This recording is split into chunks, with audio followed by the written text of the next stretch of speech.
Баршаңызға сәлем. Сіздермен бүгін осындай красный бархат пирожныйларын дайындайтын боламыз. Менің YouTube каналыма жазылуды ұмытпаңыз. Алдымен 2 жұмыртқа, шекер, бөлме температурасында сары майымызды салып, жақсылап миксерлеп аламыз.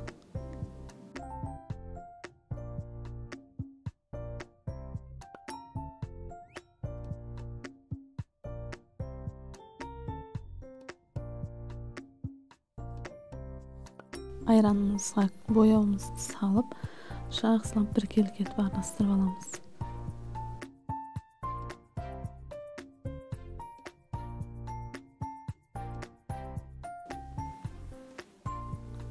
Содан соң алдыңғы массамызға құйып, тағы да миксерлейміз. Ұнымызды 2 немесе 3 бөлікке салып араластырамыз, қопсытқыш қосамыз.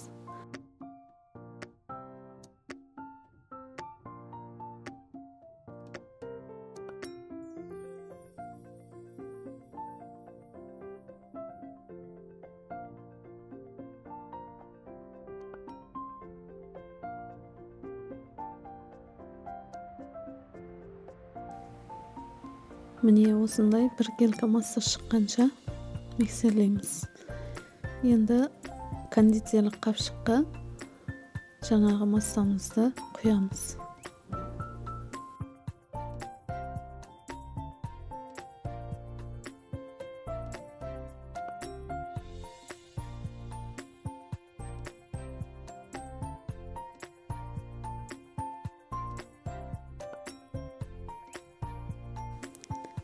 Мен осылай дөңгелек етіп сызып алдым. Негізі сызып алған дұрыс, себебі өз формасын бұзбай піседі.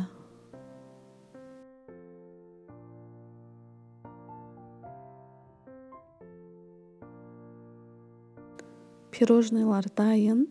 Креміне мен сливки, творожный сыр және сахарный пудраны пайдаландым. Міне осылай бірінші пирожныйымызға кремді жағып, үстіне екінші пирожныйымызды қоямыз.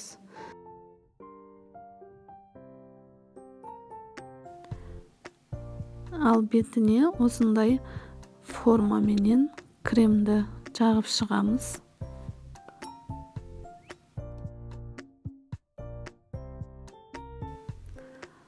Содан соң үстіне қант ұнтағын себеміз. Міне осындай болып шықты. Сіздермен болған Жансая ас болсын.